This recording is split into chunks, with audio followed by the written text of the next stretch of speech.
Welcome, everyone.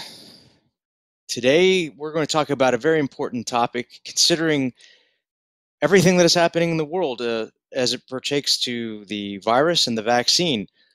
One of the concerns that many people have is, where do Seventh-day Adventists stand on it?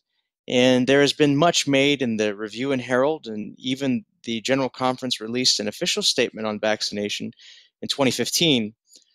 But what we want to talk about today is what did Ellen Vajt, what did the pioneers sort of think about? Not all pioneers, but some of them. What did they think about vaccines? Because often the reason why we vaccinate is we say that Ellen Vajt and the pioneers believed in it. And so there's much being said about that. But let's go ahead and take a look. I want to draw your attention to, and we'll go to the next slide, to the article recently published in the Review and Herald. This is a December 18th, 2020 article. And this article says COVID-19 vaccines addressing concerns, offering counsel. This article is basically to promote taking the COVID-19 vaccine, and it lists a bunch of information in it about why you should take the vaccine. Now, before we get into some of this information here, and we will not be able to address it all because there's a whole other scientific component that I think needs to be addressed, I want to just help you to understand something, okay? I want you to see there's a difference between perhaps the medicine that Ellen Vajt supports and the type of medicine that we're told Ellen Vajt supports, or basically a type of medicine that Ellen Vajt supports and our health message supports, and the type of medicine we practice today. So let's go to the next slide.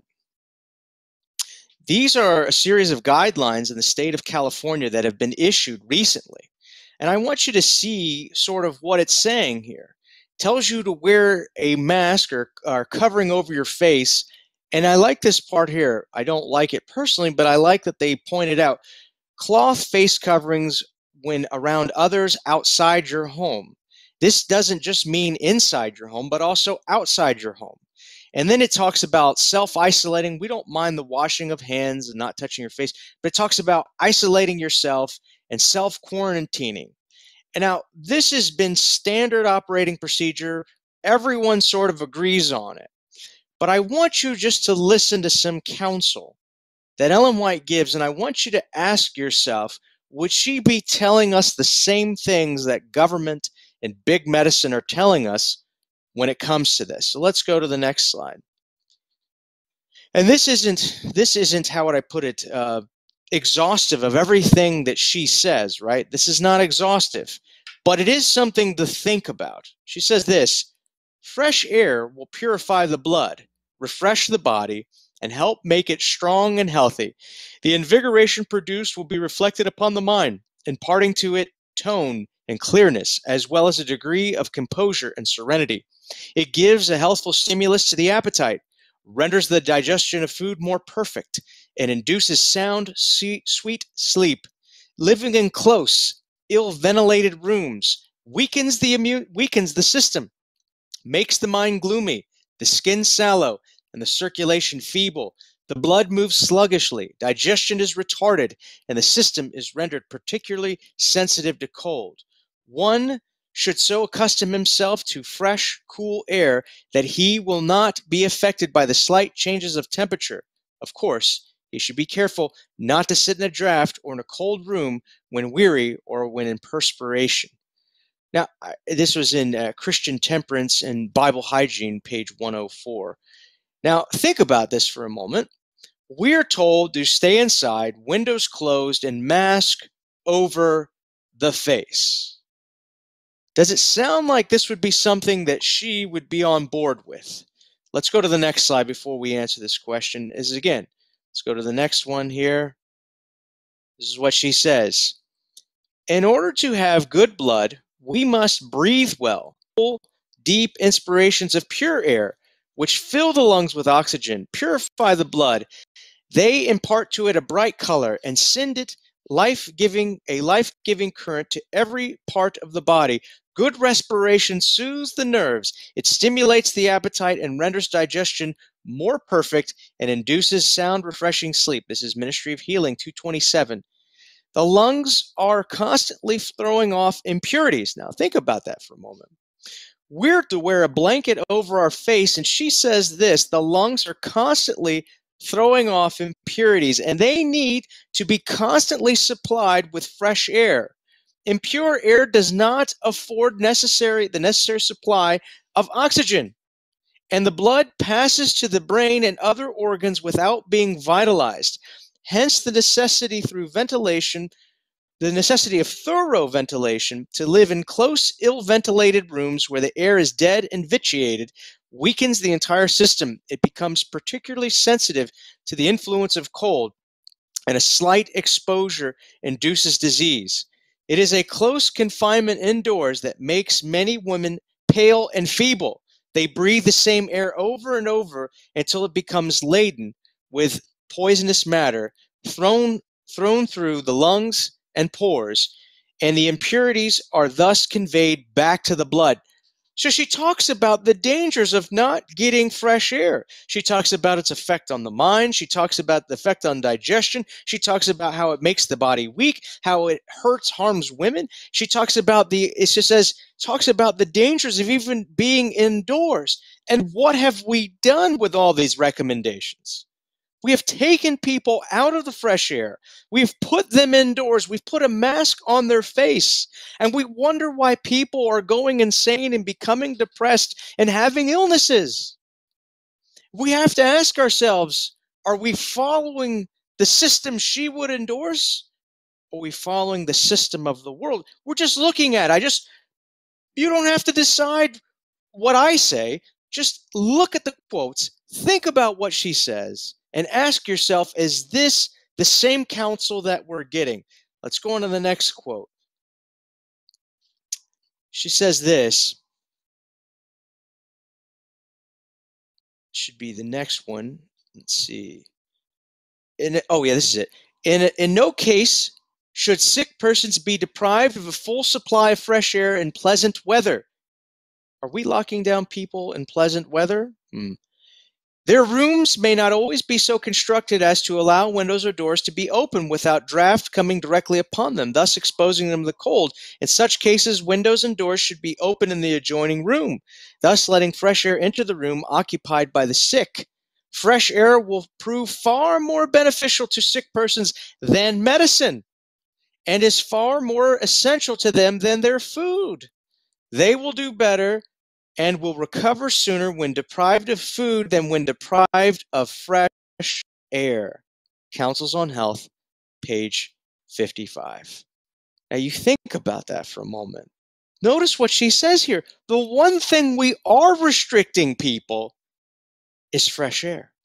We're restricting it. She says it's more important than food. And even when it's cold out, you should still try to get fresh air in the home. Be outside, breathing in freely. This helps circulation. This helps the blood. She says it's more beneficial to sick persons than medicine. Is this in harmony with the advice that we're getting, or is it contrary to it? Let's go to the next one. She goes on. She says this. In regard to what we can do for ourselves, there is a point that requires careful, thoughtful consideration. I must become acquainted with myself. I must be a learner always as to how to take care of this building, the body God has given me, that I may preserve it in the very best condition of health. I must eat those things which will be for my very best good physically, and I must take special care that I have my clothing as such will conduce to healthful circulation of the blood. I must not deprive myself of exercise and air. I must get all the sunlight that is possible for me to obtain. I must have wisdom to be a faithful guardian of the body. Child Guidance, page 366. Does this sound like what we're being told? She says you need all the sunlight you can get. She says, I must get all the sunlight that is possible for me to obtain. In Great Britain right now, they're telling people you're only allowed 1 hour outdoors, otherwise they might arrest you. 1 hour when sunlight is at a premium. There's hardly any sunlight even now in the winter months, and now we're being told that we get less. And she talks about all getting fresh air and exercise. And here we are depriving people of that. This doesn't sound to me as the two are the same. One is certainly, in my opinion, not like the other. Let's go to the next one. She says, young ladies frequently give themselves up to study and to neglect other branches of education, even more essential to practical life than the study of books. After they have obtained their education, they are frequently invalids for life. They neglected their health by remaining too much indoors, deprived of pure air of heaven and the God-given sunlight. Christian Education, page 174. She says that people who stay indoors, people who dedicated themselves to being scholars, in this case particularly women, she says they have made themselves invalids by depriving themselves of fresh air and God-given sunlight. Are we making ourselves into invalids, spending way too much time in front of computers, spending way too much time indoors? Is this what we're becoming? Because I just want you to think about this for a moment.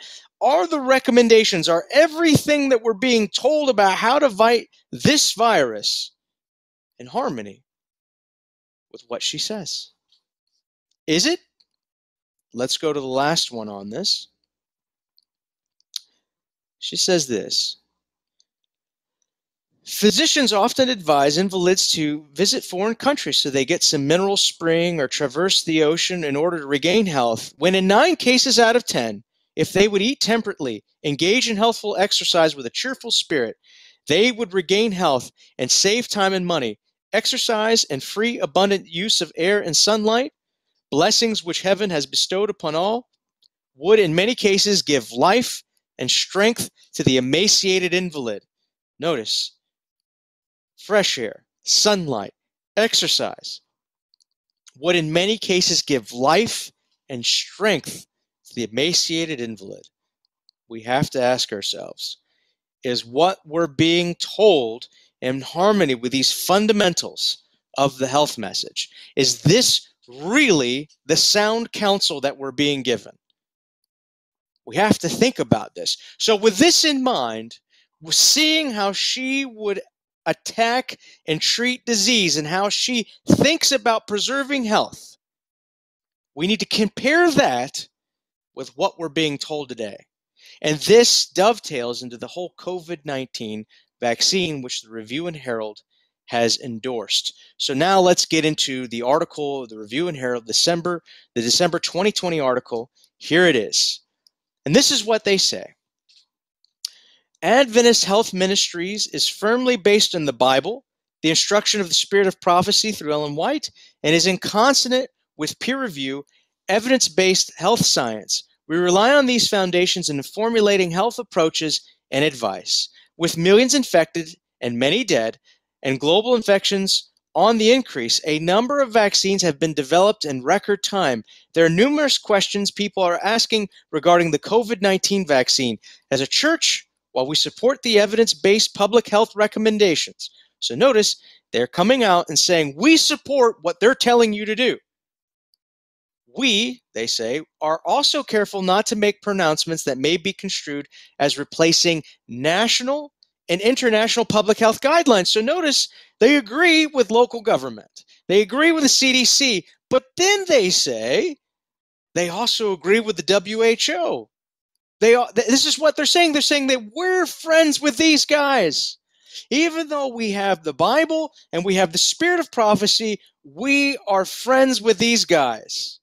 This is who we follow. This is where we get our lockstep in order. And my question is, just based on a little bit that we read, are these guys of the WHO, are these guys of the CDC, are these guys of the government, are they in harmony with the Bible and Spirit of Prophecy? Because that's the one question that our leaders are not asking. They're not asking if these recommendations are in harmony with Scripture. They're not asking if these recommendations are in harmony with the Spirit of Prophecy. They're just simply saying, are our recommendations, is our position in harmony with the WHO, the CDC, and the government? That's what they're concerned with. And I want to suggest that there is a difference. One is certainly not like the other. And it says, for this reason, it is important that our comments to be understood within the framework of the official church position on immunization. So we'll look at the official position. This was given in 2015, and I'll read it very quickly. The Seventh-day Adventist Church places strong emphasis on health and well-being. The Adventist health emphasis is based on biblical revelation, the inspired writings of Ellen Vajt, co-founder of the church, and on peer-reviewed scientific literature. As such, we encourage responsible immunization, vaccination, and have no religious or faith-based reason to not encourage our adherents to responsibly participate in the protective and preventive immunization programs. We value the health and safety of the population, which includes the maintenance of herd immunity. In that short paragraph, they just said, we support vaccinations. We believe that the Bible, we believe that Ellen Vajt, we believe that peer review, they are all speaking with one voice when it comes to immunization, to vaccination. And then they give this little caveat, we are not the individual conscience of the church member. Amen? They are not. However, and they say they recognize individual choices, and said these are exercised by the individual. But notice this, the choice not to be immunized is not and should not be seen as the dogma nor the doctrine of the Seventh-day Adventist Church. Now, wait a second. What they didn't say there was that the choice to immunize should not be seen as the doctrine or dogma of the Adventist Church. In other words, it only works one way for them. If you choose to be vaccinated, you're in harmony with the church. If you choose not to be vaccinated, you are not in harmony with the Seventh-day Adventist Church. That is what they said. Now, with this said, let's get back to the review, because now you understand our position on vaccines. And we have to ask ourselves, well, is our position on vaccines also in harmony with really the Bible and the spirit of prophecy? And so here they are. It says, we advocate all these practices to maintain a healthy immune system, and in a pandemic, even more is needed. Ellen Vajt was not only an inspired conduit of health information, much ahead of her time, but she modeled practical prevention in the face of the lethal disease in her era, smallpox, and took immunization herself, as did those close to her. And there's the footnote. Today, smallpox has been globally eradicated. So notice, they've set it up that not getting vaccinated is not supported by us. It is not supported by our doctrine religiously. It is not supported by any dogma or teaching within the Seventh-day Adventist Church. And in fact, this review article comes out and says that Ellen Vajt herself was immunized during the time of a smallpox epidemic. This is what they're telling us. Now, there's much I could say about all of this, but I just want to ask, where did they get this information that Ellen Vajt was immunized? Well, this is what the footnote leads to, at least this document right here. This is the D.E. Robinson letter. This was published in 1931, and you can see it. You can find it for yourself at the Ellen Vajt estate if you want to pull it up. And this is an interesting letter. This is what he says, and I'm just going to read up to the second red line because there's more in it, and we'll go over it in more detail. But I want you to hear this. You ask for definite and concise information regarding what Sister Vajt wrote about vaccination and serum. Just so you know, there are people in 1930 who were concerned that Ellen Vajt didn't necessarily believe in vaccines, and so they asked the Ellen Vajt estate. D. Robinson was Ellen Vajt's secretary while she was alive, and he helped her organize her letters, her books, and all this other stuff. So he was in a good position to see what she believed, or at least knew what she wrote. Notice what he says here. The question, what she wrote about vaccination and serum, says this question can be answered very briefly. For so far as we have any record, she did not refer to them in any of her writings. So right away, Ellen Vajt did not write anything about vaccination in her writings. And vaccination had been around for a long time before she received a vision about health message or anything like that. She declined to write about it. And notice what he says here. So now we're going to the realm of of some sort of event that he says happened, okay? So we're not going from the direct source because we don't have anything. We're going to someone reporting what happened, some witness testimony. And you would think he's the witness to this, but you will find that he actually didn't witness this at all. He says, you will be interested to know, however, that at a time when there was an epidemic of smallpox in the vicinity, she herself was vaccinated and urged her helpers, those connected with her, to be vaccinated. In taking this step, Sister White recognized the fact that it has been proven that vaccination either renders one immune from smallpox or greatly lightens its effects if one comes down with it. She also recognized the danger of their exposure, of exposing others if they failed to take this precaution. That sounds pretty open and shut. He knew her personally. They firsthand witness, right? I mean, it sounds like this is an open shut case. She took the vaccine, right? This is what we're told. But you got to ask yourself, why were people writing in? Why were they asking whether or not Ellen White actually took this vaccine? People, and this doesn't just happen in 1931. This happens later on. Arthur L. White writes some letters. As a matter of fact, people are still asking this question today. And the reason being is not because she wrote anything directly about vaccines. It's because when you read her writings about drugs, you come to statements like this. And this is in the Spiritual Gifts, Volume 4, Spiritual Gifts 133. And this is what it says. She says this. She says, I was shown that more deaths have been caused by drug taking than from all other causes combined. If there was in the land one physician in the place of thousands, a vast amount of premature mortality would be prevented. Multitudes of physicians and their multitudes of drugs have cursed the inhabitants of the earth and have carried thousands and 10,000s to untimely graves. Now, when you read a statement like that, you think to yourself, well, gosh, did she really support drugs? Could she really have supported vaccines? I mean, this sounds pretty bad. Let's go to another statement. This is in manuscript releases 162, 1897. This is what she says. Drug medication is to be discarded.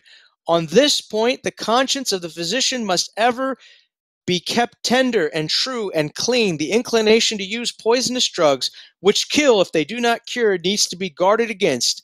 Matters have been laid open before me in reference to the use of drugs. Many have been treated with drugs, and the result has been death. Our physicians, by practicing drug medication, have lost many cases that need not have died if they had left their drugs out of the sick room.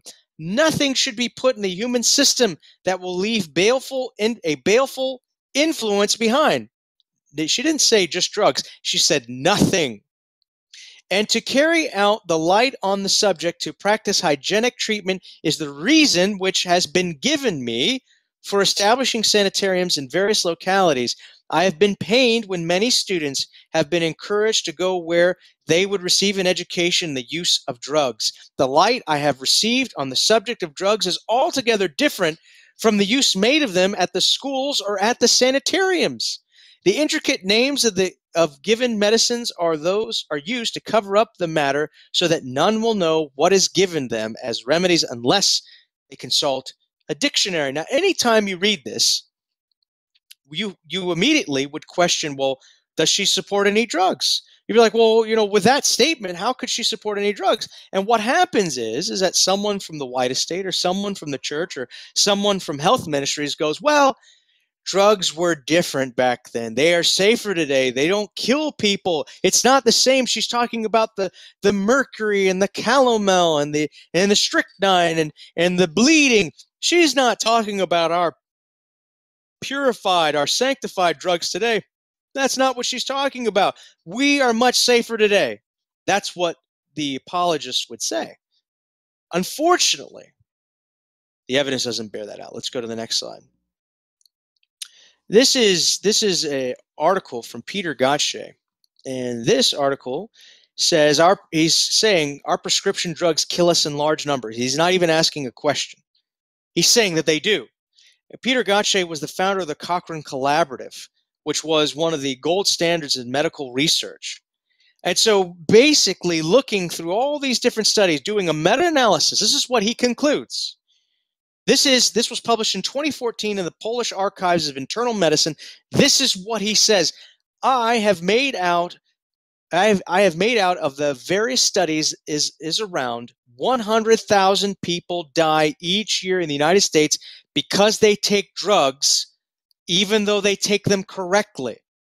He just said 100,000 people die every year in the United States taking drugs as prescribed. And then he says this, another 100,000 die because of errors, such as too high a dose of a drug and use of a drug despite contraindications. He just said that over 200,000 people die every year just from taking prescription drugs alone in the United States. That would make it the third leading cause of death. Think about it. In the United States, we just shut down the entire economy. We've locked people up. We've voted like we've never voted before. We've done all these things, and we're willing to lose our businesses, suffer the loss of free speech, suffer the loss of being able to worship God in our own churches, having people in our homes for a disease that kills maybe in a year a little bit more than prescription drugs do every single year. And there's nobody saying, let's make drugs safer. Well, they do, but then it doesn't end up happening. There's nobody saying, hey, we need to get off of drugs. And there's nobody saying, hey, let's not do any more drugs. Hey, let's reduce our dependence on prescription drugs. There's nobody championing that. We're not locking down pharmacies until we get these death numbers down. We've just accepted that 200,000 people dying every year taking the drugs as prescribed, or in some cases, maybe too much, or dying because of contraindications. We just accept that. Nothing to be said. Back to the same article. I just read some of his finishing thoughts here. He says, any drug can come with 20, 30, or 40 warnings, contraindications, and precautions, and no doctor can possibly master all this. That should sink into your mind. When you're on 5 or more drugs, your doctor is guessing. He does the best, she does the best that they can for you. But it's so difficult to know whether or not the drugs they're giving you are interacting with each other and what exactly it's doing in the body. He says, we cannot even use warfarin safely, although we have all learned that we need to check very carefully that the patient does not receive contraindicated drugs that increase the risk of bleeding. And warfarin's been on the market for a long time. So you're saying, look, this drug that's been on the market a long time, we're having a hard time using it safely. In one study, 2/3 of patients were given at least one other drug that increased the risk of bleeding. In another study, about 1/3 of the patients received such drugs. So even with a drug that has been around for quite some time, doctors are still making mistakes and people are still dying. So when Ellen Vajt says that drug medication is to be discarded and it has put more people in the grave than anything else, we need not brush off that statement. We need not say, that doesn't matter. No. It still applies. It absolutely still applies. But again, this is why people would be writing in and concerned with vaccines, because they're reading statements like this. Let's go to another statement, because this one particularly applies to vaccines. People have often been curious about mercury in vaccines, and I just want you to hear what she says about mercury. Mercury, calomel, and quinine have brought their amount of wretchedness, which the day of God alone will fully reveal. Preparations of mercury and calomel taken into the system ever retain their poisonous strength as long as there is a particle of it left in the system. These poisonous preparations have destroyed their millions and left sufferers upon the earth to linger out a miserable existence. Now, Ellen Vajt was not a chemist, and so I don't know how she defines a single particle. She says, as long as there is a particle left in the system, she's talking about mercury, quinine, and calomel, right? She says, as long as there is a particle left in the system, these poisonous preparations have destroyed their millions and left their sufferers on the earth to linger out a miserable existence. This was probably written in maybe the 1880s. This is what she says about mercury. And again, people go, well, that was back then. We're smarter today. We know better. Let's go to the next slide. This was a study done, and it was published in the Journal of Toxicology and Environmental Health. And this was a 2007 study. And they're talking about thimerosal or methylate, an ethyl mercury compound that is found in all sorts of drugs. And listen to what these researchers say. I thought this was quite fascinating. Thimerosal methylate is an ethyl mercury containing pharmaceutical compound that is 49.55% mercury and was developed in 1927. Now just stop right there. Ellen Vajt died in 1950 and she was laid in the grave. Everything she wrote about mercury was well before 1927. What did the drug companies and pharmaceutical trusts do? They continue to put mercury into drugs. They developed this compound methylate. It was still being used. And notice what he says here, thimerosal continues to remain a part of modern practice of medicine. He's writing this in 2007, and a modern part of modern vaccines to this day. For decades, thimerosal has been marketed as an antimicrobial agent in a range of products, including as topical antiseptics, solutions, and antiseptic ointments for treating cuts, nasal sprays, eye solutions, vaginal spermicides, diaper rashes, treatments, and perhaps most importantly, as a preservative in vaccines and other biological products, including ROGAM, immune globulin preparations, despite evidence dating to the early 1930s indicating thimerosal to be potentially hazardous to humans and ineffective as an antimicrobial agent. In other words, he says in the 1930s, 3 years after this was developed, people knew that this wasn't good and it didn't even prevent the infections that it was trying to. They still marketed and used it. Mercury. Again, we say, well, Ellen Vajt's statements were for back then. And here are people who don't care what she said, publishing in an article, just looking at the research in 2007 and say they were still using it, even though they knew it was toxic and didn't do what it's supposed to do.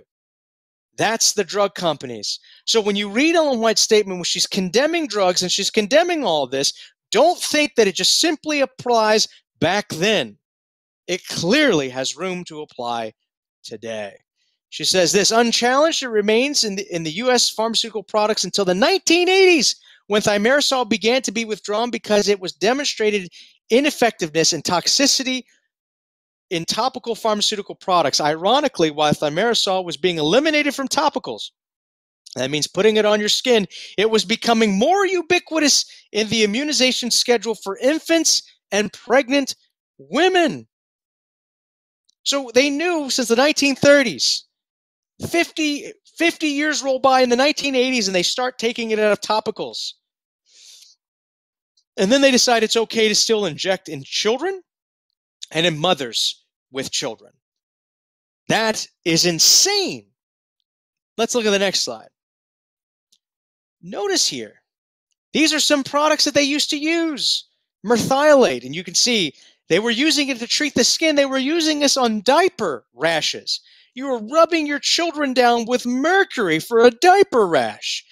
And you were just making them toxic. And here is a 2013-2014 vaccine formula for the influenza vaccine. And notice what it lists. It lists thimerosal, 0.25 micrograms of mercury per dose. Still in there. And what does she say? She says, as long as one particle remains, one particle. Know what the chemical or the actual measurement of one particle is, but I presume that it's well within the 25 microgram dose. And here we are saying, well, her counsel doesn't apply. And let's go to the next slide. We go look at this.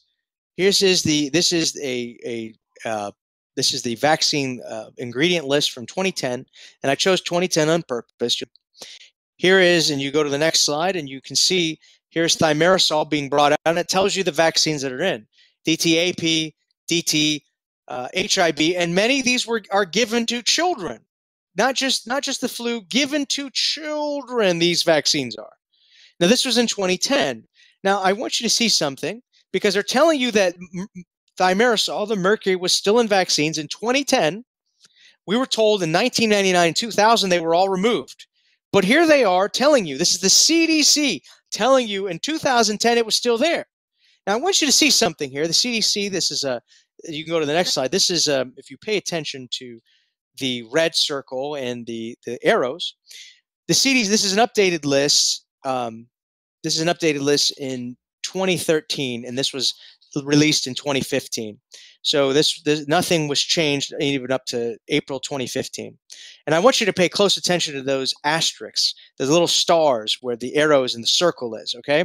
It tells you the vaccines for which there is some mercury. It will say some in the flu vaccine. It will mention, see another one, the tetanus vaccine. But that seems to be it. But if you look at these asterisks, they're trying to tell you something there. And they're basically saying that there's no mercury in those vaccines. That's what they're trying to tell you. But they put an asterisk there because there's a reason why they put an asterisk. Let's go to the next slide. The asterisk is there as we look at this slide. It is there because this is what they say. This product should be considered equivalent to thimerosal-free products. This product, in other words, should be considered mercury-free. This vaccine may contain trace amounts, 0.03 micrograms of mercury left after post-production thimerosal removal. These amounts have no biological effects, according to the Journal of American Medical Association, 1999, and to another article in 2000. That's what they say. So in other words, when they tell you there's no mercury, there's still mercury in there. They say it's just trace amounts. Well, how much is too much? If you get a flu vaccine every year, how much is too much? If you get 3 or 4 doses of the same vaccine, how much is too much? When is it that? And notice, I'm pretty sure if you read that article, they did not do randomized controlled studies to see how much mercury injecting into a human being is too much or too little. So just know when they tell you that there's no mercury in the vaccine, remember this asterisk. Remember that it's still there. Now again, all we're looking at are her statements and modern medical practice. She condemns drugs. Those who want to apologize for the system that is says, no, she doesn't mean it. She condemns mercury. Those who want to apologize for the system say, oh, well, they've taken mercury out of the vaccines. And by the way, that stuff about mercury applied to drugs back then. No, it applies to drugs today. And no, not all the mercury is out of vaccines. So we're not doing too well when we're saying that Ellen Vajt would be in harmony with modern medicine today. But let us get back to the original letter of D.E. Robinson. And we're going to point out something else. And don't worry, we're going to get to whether or not Ellen Vajt took a vaccine, but I want you to understand that there's some equivocation going on here. There's some misunderstanding. There's things that are being ossificated for the sake of supporting modern medicine. This is what she said. I noticed where the arrow is, the top arrow, where the letter was written, and they were asking questions about vaccination and serum. Many people aren't sure what serum is, and I will explain it. Serum was used particularly to treat diphtheria. There was an antitoxin developed, and we'll talk about how it was made. But I want you to see how it's justified here, okay? Because Ellen Vajt wrote nothing about it. And serum was invented, and serum was been around since 1891. So Ellen Vajt had plenty of time to even comment on the diphtheria antitoxin serum, okay? And we'll talk about what it is. But I want you to see this. She doesn't comment on it, but look at what we have here. Let's go to the second arrow. It says, I've been taking a college subject this year, a class in rational remedies taught by Dr. Mary McReynolds. I know of no one who is more conscientious in following the testimonies than she is. The question regarding vaccination and serum came up one day in the class, and she stated its use was rational. Well, thank the Lord. Dr. Mary McReynolds said it was rational. Very interesting. And he goes on, it is a fact that the body builds up a defense against these diseases, not only in human beings, but in animals. And in putting into our bodies serum from an animal that had had the disease, we introduced this valuable element that resists the germs of the disease. Now that's interesting. He says that's rational. Taking immune globulins from horses and injecting your body, that's completely rational. That is the health message, according to D. Robinson and Dr. McReynolds. So let's go to the next slide. This is what they do. This is it was eventually invented in 1891, and they take the toxin from diphtheria that they grow, they shoot it into a horse. The horse develops its own immune system, or it develops its own immune globulins and fights it. And then we take the blood from the horse, we take it down, we centrifuge it, and then draw out the immune globulins, and we develop an antitoxin, and we put it in a serum, and that we inject in human beings. And we say, hey, this is rational, right? We say, hey, this is great. I want you to go on and look at this next slide. This is Arthur L. Vajt, and Arthur L. Vajt justifies the medical system as it is, and I want you to see something, because this is how they fought diphtheria using this antitoxin. This is what he says, because he's also sticking up for the serum and vaccines. And this is what he says: I can take you to cemeteries up in New England where you can find whole families who died within a few days from a few days' time from diphtheria. That's probably true. No doubt people died from diphtheria. This is a disease that is hardly known today. There are physicians who have never seen a case of diphtheria. There was not so 60 years ago or 100 years ago, that this was not so 60 years ago, 100 years ago. It was a dread disease that swept through the community after community. Parents saw their children strangle and die before their very eyes. But through the advancement of medical science, and I want you to note this, through the advancement of medical science, it means vaccines and serum, where we're using the horse's immunity, injecting the human body. It says, through this, it was discovered that through certain inoculations, a person could be rendered free of any danger from this disease for life. And I have said the disease is practically unknown today. You can be thankful for your family for what has been accomplished in this advance in medical science. Sounds pretty definitive. Sounds like this just saved a bunch of lives. And it sounds like, because this is Ellen Vajt's grandson, that maybe she supported this as well. We know that Dr. Mary McReynolds supported it and D.E. Robinson supported it. But I just want you to see that not everything was as rosy as they painted out. This is W.M.C. Hostler. This is from the California State Journal of Medicine, published in 1917. Just listen to what he says about what happens when you injected someone with antitoxin, when you injected a child with serum. He says, on January 3rd, 1917, the San Francisco Department of Health was requested by the family of physician of X to administer a prophylactic dose of diphtheria antitoxin. This is the serum that they're talking about. This is the diphtheria antitoxin that was saving lives left and right. This is what A.L. Vajt would want you to believe. This is what Dr. Mary McReynolds would want you to believe, that it's saving all these lives, and they were giving a prophylactic dose to prevent death and disease. So they administer this dose to Thomas X at age 7 years, who had been in contact with his sister, who was at the time ill with diphtheria and who had been removed to the city's isolation hospital. To comply with the request of the sanitary inspector, Dr. C of the Board of Health proceeded to the family residence of X, found Thomas in all appearances to be a normal, healthy child, and with the assistance of the mother, the inspector cleansed with warm water and soap the right scapular region of the boy's back. This is behind the shoulder. This is right where the shoulder blade is. And then painted the site of the injection with a tincture of iodine and injected subcutaneously 1,000 units of the diphtheria antitoxin of a standard brand, the time of its potency guaranteed to November 1917. So it was still good. It was an effective dose given. It was considered a safe dose given, and it was a dose that was still within its efficacy date. Notice what happens next. The sanitary inspector left the house some 10 minutes after the injection. At the time of his leaving, there were no symptoms of collapse. The child complained of pain at the site of injection, and 10 minutes later, he was seized with violent cramps, that means seizures, and he had difficulty of breathing and passed off in what the mother called a severe convulsion. The child died. This was published by the California State Journal of Medicine. This life-saving serum that we're told that was saving people's lives left and right killed a healthy 7-year-old child. And this isn't the only information that I could get on that. There's plenty of other, but I did not want to make this presentation too long or all about diphtheria and serum. So I want you to see this.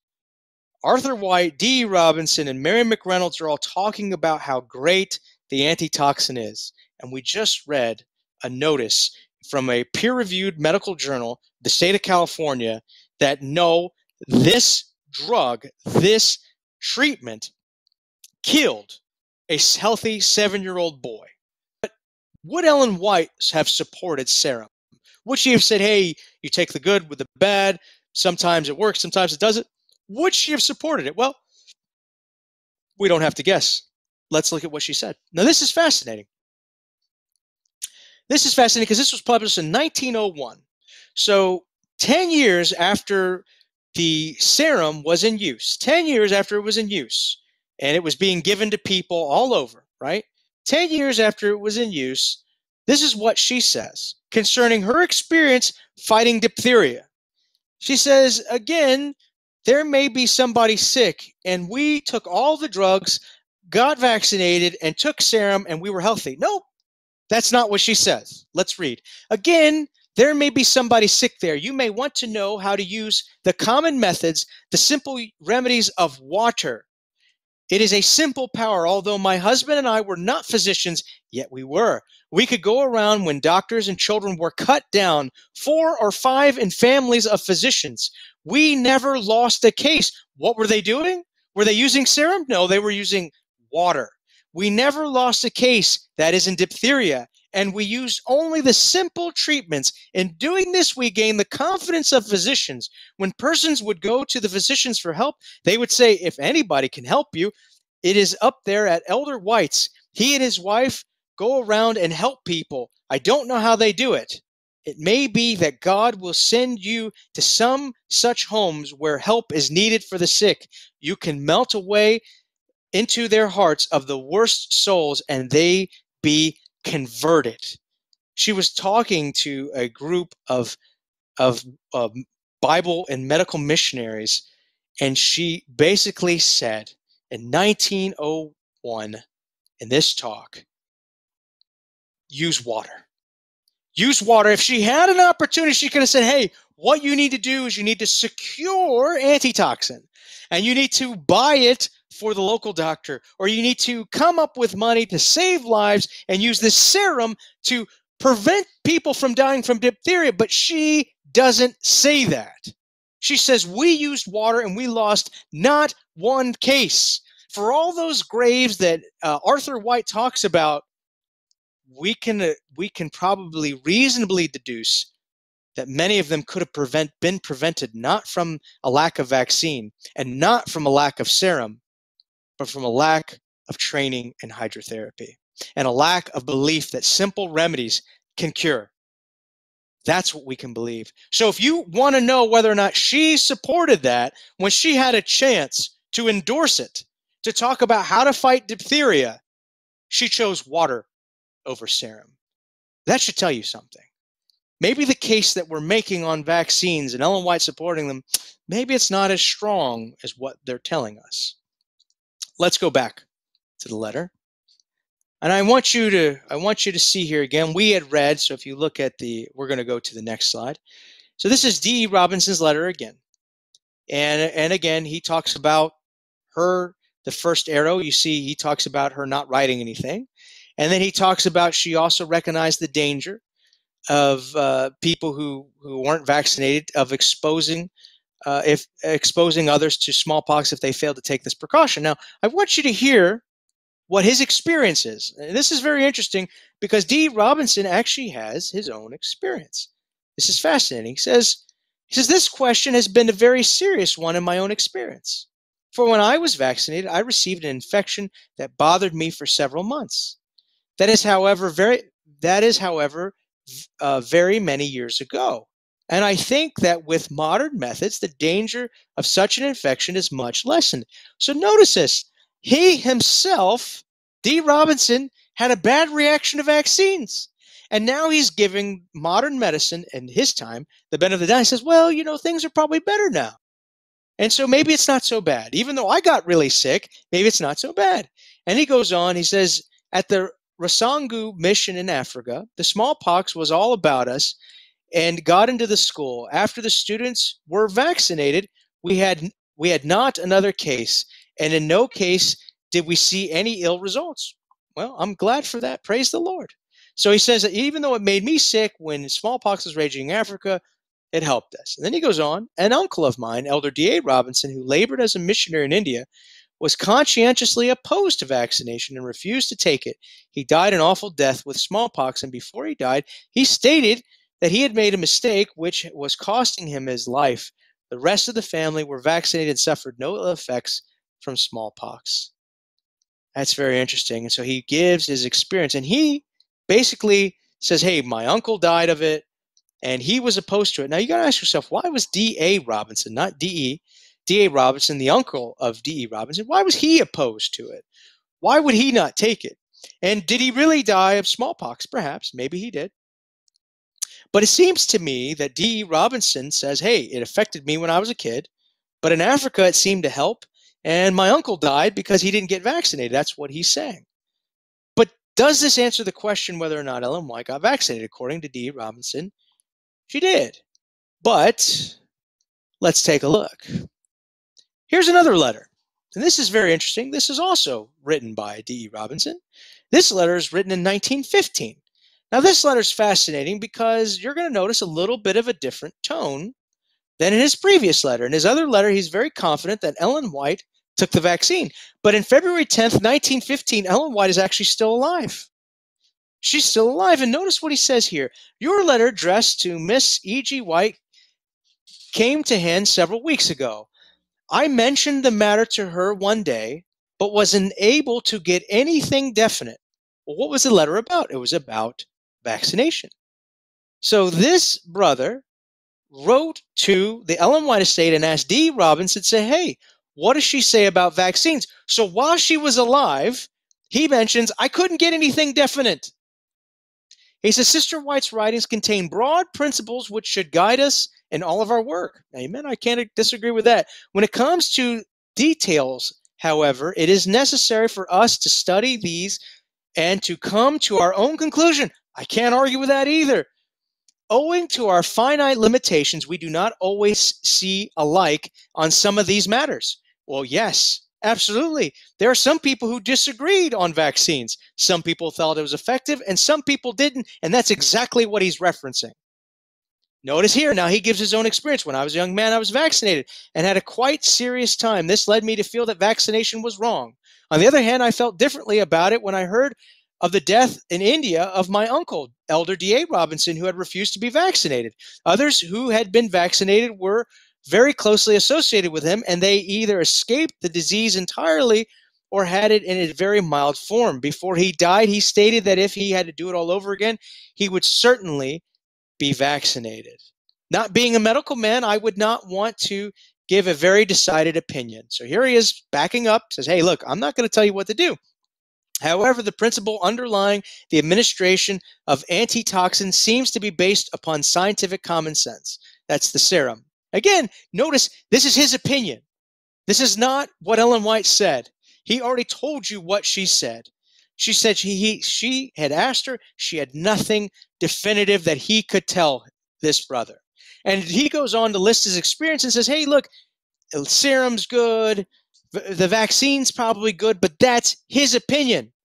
And he basically says, hey, we should let everyone kind of make up their mind. He says, we certainly should not trust to any of those remedies which may be good in themselves to the exclusion of such simple treatments as outlining the instruction given to use as a people. Amazing. So in other words, he says, hey, look, whether we're going to vaccinate or not, hey, let's not neglect the simple remedies which we know for a fact that Ellen White endorsed. Where was this letter? Where was this in 1931? His tune had completely changed. Of course, you will understand this is my own personal statement for which Sister White is in no way responsible. Trusting that the Lord may bless you in your work. Yours very truly, D.E. Robinson, Secretary for Miss E.G. White. Now, where was that statement that she was vaccinated? She was alive right then and there. He could have said, his mother, because that's what they called her out of a sign of respect, Mother, what do you think about vaccines? And had she believed the way that he told us that she believed in 1931, she might have piped up, leapt out of bed and said, my goodness, everyone needs to take it, because if they don't, they're going to expose others to the terrible scourge of smallpox. That's what she would have said had she truly had the opinion that he said that she had in 1931. Notice this letter in 1915 has none of that statement about her being vaccinated and supporting others to get it. It's not there. Why? Because that was not his experience, and that was not his interactions with her. None of it. If he asked her directly about this, she could have said, well, D.E., I was vaccinated. It's no big deal. Everyone should get it.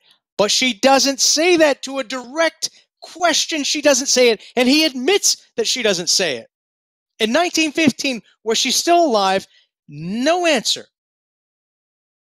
As far as he's concerned, nothing definitive. And he says it's best to trust in natural remedies. I can't disagree with that. And I don't care that it doesn't bother me that he has an opinion that he thinks vaccines are good. That doesn't bother me. What I'm concerned with is what Ellen White said. And apparently, she didn't say anything definitive on vaccines. So how can you go from something that is not definitive to in 1931 saying, oh yes, by the way, she was vaccinated and wanted others to get it? How do you go from that? Why didn't she mention that to you in 1915? But this is why. Let's go to the next name. This is Ellen White's son, W.C. White. He's writing a letter in response to L.C. Kellogg concerning vaccination. And this is what he says. He says, I hold in my hand your letter dated January 20th asking if I can tell you of the attitude of Miss E.G. White toward vaccination. Notice what he says. The first statement she regarded as a perplexing question. That doesn't sound like she supported it. That doesn't sound like she wanted everyone to get vaccinated. She regarded it as a perplexing question. I do not remember of her ever saying or writing that she had any special instruction regarding vaccination. That means she neither had special instruction regarding for it or special instruction regarding against it. But there was no endorsement from her hand on vaccination, and he candidly admits that. Then he goes on. In my earlier days, she spoke of it as something dangerous. She did what? She spoke of vaccination as something dangerous and related my own experience. She said as a child I was perfectly healthy until I was vaccinated. And by that, my health was much impaired. So he was made sick through receiving a vaccine. That's what she felt. When he talked to her about it, she said, look, this is a perplexing question. When you were a boy, you were made quite sick from getting it. I do not think it is healthy. I do not think it is good. That's what she was saying. She thought it was something dangerous. That's what he says. In my earlier days, she spoke of it as something dangerous and related my own experience. Now he goes on to a second paragraph. Mother listened attentively to the argument that the methods of vaccination had been improved. And when in our travels we were brought to a large city where smallpox was raging, and the matter was discussed as to whether or not that I and my associates should be vaccinated. And I did that purposely because whether she and me, whether I and her are not there. He says, I and my associates should be vaccinated. She offered no objection. And in view of the arguments of the physicians, that it was not only for our safety, but in the safety of others. And I and my associates were vaccinated. So what happened? When the smallpox was raging and it was right there, he and the doctors got together and they said, Mother, what should we do? Should we get vaccinated? And of course, he knows what her opinion is, that she thought it was dangerous. And the doctor said, well, wait, it's much safer today. It's way more effective. She said, fine, do what you want. She offered no objection. She didn't say, well, this is great. Let me get shots. Let everyone get shots. She doesn't do that. He says, I and my associates were vaccinated. Now, I've been reading in the English language for quite some time, and I've had a lot of education, but I am in no means an expert, right? No means an expert, but I know enough from grammar to know that I and my are not she and me, are not I and her. I know that when it says I and my associates, it is not referring to Sister White. No matter what the doctor said to her at that time, she herself did not feel the need to get vaccinated. Think about that. So when we're told that she herself got vaccinated and understood the efficacy of vaccinated and promoted the smallpox vaccine, that is an outright equivocation of the facts. That is an outright ignoring of the history. That is exactly what that is. And I put these documents in here so that anyone could read it. And as long as you could read English, you will know that that's not what happened. She was not vaccinated. She thought it was bad and had to be convinced that it was better than it was before in order to offer no objection. That is not endorsement. He doesn't say that she endorsed it. She didn't say she promoted it. She offered no objection. Saying, go ahead and do what you want is not endorsing it. That's saying your mind's made up. That's what you want to do. Go do it. That's a far different cry than what we're being told day in and day out.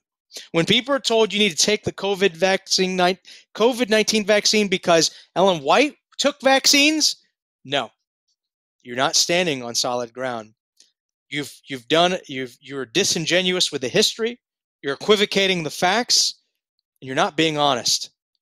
Because that's no data that you have. And if you look at her statements, you would come away, if you just read her statements on drugs and medication and medicine, you would come away with using natural remedies as first line of defense, drugs and surgery, if needed at all, are last. And one thing you would never come away with is that injecting your bodies with disease and viruses and poison is a way to fight disease. She doesn't say anything that endorses that. She doesn't endorse serums. She doesn't endorse vaccines. It's nowhere in her writings. In order to justify vaccination in the entire church, we have to take something that someone said about what she didn't say to legitimize it. Now, I want you to just think here for a moment. Well, why would vaccination be a problem? Why did she think that it made her son sick? I mean, she clearly thought it was dangerous, right? That's what he said. She thought it was dangerous and talked about how it made him sick. Well, why would that be? I mean, certainly we've always been told that the vaccine saved us from the scourge of smallpox, and it was safe and effective. It was safe and effective, and that's all we ever hear, right? Well, take a look at this. Let's look at this slide right here. This is how the cleanest form, and I say the cleanest form because vaccines weren't always made this way. This is how the cleanest form of vaccines were made. They'd shave the belly of a calf. They would take pus from someone who had smallpox sores. They would take pus, they would grind it up, mix a drying agent to it and turn it into a powder. Then they would inject it with needles or they would make little cuts on the skin of a calf and then put that pus where all those cuts were. And then they would watch what would grow there as this calf laid there. They would watch what would grow there, and then they would harvest the leaking pus material from the belly of the calf. And they called that bovine serum, or they called that bovine virus, because that's where they got it from. This is how they did it. Now, anyone who has any idea about microbiology would tell you that is grotesque. There's 1,000,001 things that could be living on the belly of a calf that you would not want in your body. There's 1,000,001 things that live inside the calf itself that you would not want inside your body, let alone the pus from a sore, an infection that you gave it. That's what they would tell you today. But this was state of the art in 1920. And believe me, there were grosser ways that this was done than this. So you can see that people weren't sold that this was the right thing to do when it came to vaccines. Let's go to the next slide. Listen to this criticism. This is from the WHO, This is they call it the Pan American Health Organization. I think, yeah, there we go. They're from the Pan American Health Organization. And so they support vaccines. This is an arm of the WHO. And so they love vaccines. But listen to what this guy says, all right? Just listen to what he says. And he says that it worked. I don't think it did. But anyways, that's neither here nor there. Just listen to what he says. Because some people think, oh, you're making it up. That calf like that, that's not the way they made the vaccine. Only someone who doesn't read books would say that. So anyways, this is what the WHO says. This is from Donald Henderson. He's a writer in this whole book here. And this is what he says. Toward the end of the 19th century, vaccinia virus began to be known, began to be grown on the flank of a calf. The animal was first shaved, then washed, and the flank was extensively scarified. And then vaccinia virus was applied. After 1 week, the animal was sacrificed. The pustular material was scraped off, centrifuged, and packaged. That's exactly what I just told you. And he's saying it too. It was obviously not a sterile product. Yeah, you're right. It wasn't. But it served the world well in providing protection against smallpox and ultimately in eradicating disease. Now, I love how he says that. Because if someone tried to do exactly the same process today to make a vaccine, they'd be put out of business in less than a week. You couldn't do this today, so how could he say that this saved lives? He says this was saving people. It's what you call double speak right there. He goes, so as far as we were able to determine, there was no serious complications resulting from the presence of a few persistent non-pathogenic bacteria that remain in the vaccine. That's hilarious. Because even the own experts know that that's not true. And he's covering. So he admits that, yeah, that's pretty gross, but it didn't hurt anyone. Let's go to the next slide. This is what happens when you take pus from cows and you inject it in the arms of children. This is what an infection looks like in the arm. This is an actual picture of a child who has it. And you can see on the ordinary, look, notice on the left, on page 83, this is what it should normally look like. That's a gross infection right there. And then when it's bad, it looks similar, but look how it's destroying the arm. And the little boy is what they used to call, he got the infection on his face. That's what would happen. You would get the infection on your face. They would call it scrofulous. And you would get they even talk about how you could get tetanus infection, you get meningitis, all from this process. Why? Because there were pathogenic bacteria in that preparation. There were problems. There were diseases transmitted. Let's go to the next slide. Notice what happens here. Look at this. This is awful. This is a baby who died. This is a baby who died from taking the vaccine. And he took it, and they call it, he died of what they call an aggravated case of pus infection and septicemia. Look at the arm.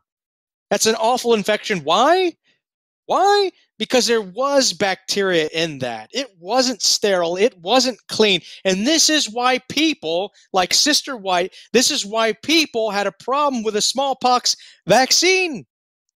Look at the woman's face. Look at what happened to her. You can see they call it erysipelas. Why? Because she touched the wound on her arm and then touched her face, and notice the infection that broke out there. Awful. Why? Because you gave someone a real infection. Let's look at the next one. Look at the next one. This is absolutely awful. This is a man who contracted foot and mouth disease from a cow, because cows naturally get it. So he was transmitted this virus through a cow, through vaccination. Now, this is an interesting statement that this author got, Chase Higgins. He got this statement. And I just want you to listen to it.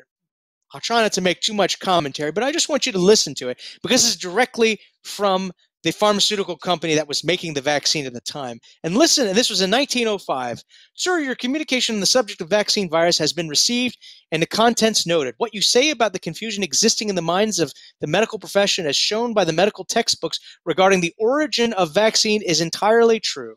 In other words, the idea of where it actually came from. Was it from a cow? Was it from a horse? They say, hey, there is confusion. They don't deny that. No one seems to know positively the exact nature of this product. whether you get vaccine from a cowpox or from a horse grease. It would seem to us, however, that the theory that cowpox is but modified smallpox is a most tenable one. Particularly does this seem to be true in view of the facts reported by Dr. Monken Kopman, director of the government vaccine work in London, that had been able to take smallpox virus. This is how they did it. Notice, this is how they did it. They would take smallpox from a human being, scrapings or whatever, transmit it to monkeys, from monkeys to cows, from cows to man. The resulting vaccination on the human subject being identically the same as producing by vaccine ordinarily prepared. Notice, he says if you take an infection from a man, give it to a monkey, give it to a cow, and then give it back to a man, it's all the same. No, it's not. No, it's not. But this is what they were saying. This is the pharmaceutical company admitting how they did it. And he says this, and he goes on, he says, resulting vaccination in human subjects being identically the same that produced by vaccine ordinarily prepared. Furthermore, it was shown that persons vaccinated with this vaccine when exposed to smallpox were immune. In other words, that the chain of evidence seems to be very complete that by properly transferring the smallpox virus from man to animals of different species, it became so modified in the transmission that when applied to cows, it produced typical vaccinia. It was found to fill every requirement as a means of protecting against smallpox when applied to unimmunized children. On the theoretical grounds that it seems to us that this very plausible explanation of the origin of vaccinia during Jenner's time, smallpox was very prevalent, and nothing could be more natural. Notice this, nothing could be more natural than for persons recovering from smallpox to transmit the disease to udders of cows producing the infection, which on account of difference in species of the animal modified the smallpox virus. Regretting that we are unable to state more positively the exact relation between the two diseases, that means between smallpox, cowpox, and horse grease, the exact relation between the two diseases and the origin of the seed used by the manufacturer, we remain very sincerely yours, Park, Davis, and Company. They were taking one infection, giving it to a host of animals, and giving it back to human beings.